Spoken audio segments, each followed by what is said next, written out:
कितनी सुंदर बात श्री रावण जी महाराज की धर्म पत्नी माता मंदोदरी जी अपने पतिदेव को समझाते हुए कहती है, आहा, कहती है कि हे नाथ, जिन्होंने बातों ही बात में 100 योजन समुद्र पे पुल बांध दिया,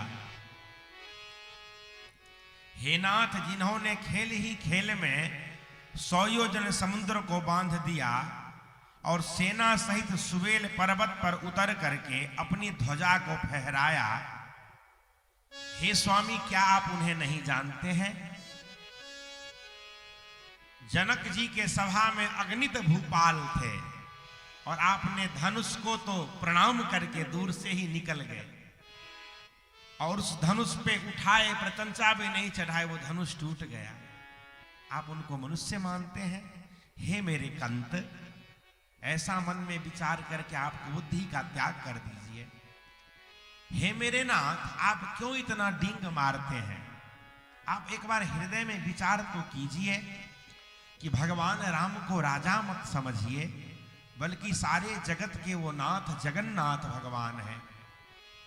हे नाथ, जिनके एक दूत, एक बंदर खेल ही खेल में 100 योजन समुद्र को लांघ गया और आपके लंका में आग लगा गया और आप उसका कुछ नहीं बिगाड़ सके, हे मेरे नाथ, क्या आप उनको मनुष्य मानते हैं?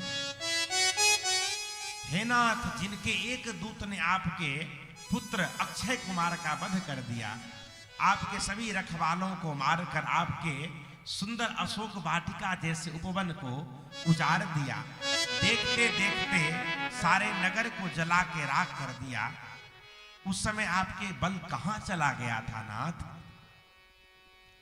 मन में विचार तो करे।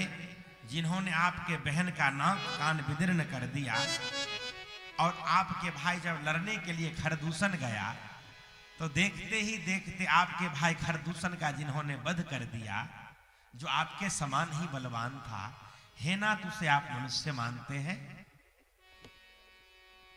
हे मेरे नाथ, जिनके अंगद और हनुमंत सरीखे रण बाकुरे सेवक हो, वो कोई साधारण नहीं।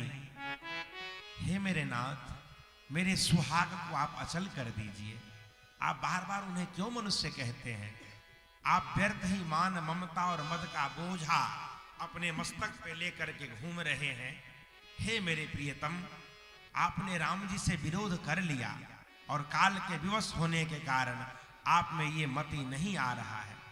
जब भगवान किसी को, आप सबको पता है कि भगवान किसी को लाठी से मारने के लिए नहीं जाते हैं। भगवान हमारे बुद्धि और विवेक का कर्षण कर लेते हैं, हरण कर लेते हैं। काल दंडी कहु काहू न मारा, हरे धर्म बल बुद्धि विचारा।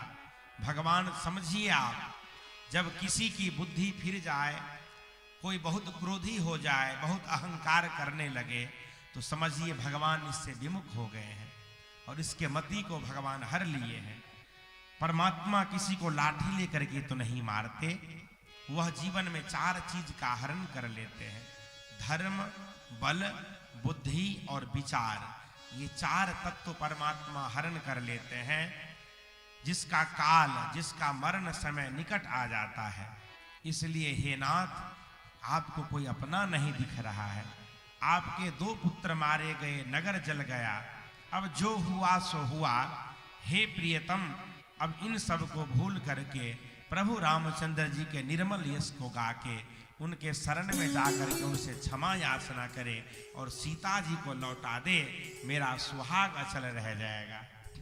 पर श्री रावण जी महाराज मंदोदरी माता की बात नहीं मानते हैं और हंसते हुए, ठहाका लगाते हुए अपने राजभवन की ओर, अपने महल से चले जाते हैं।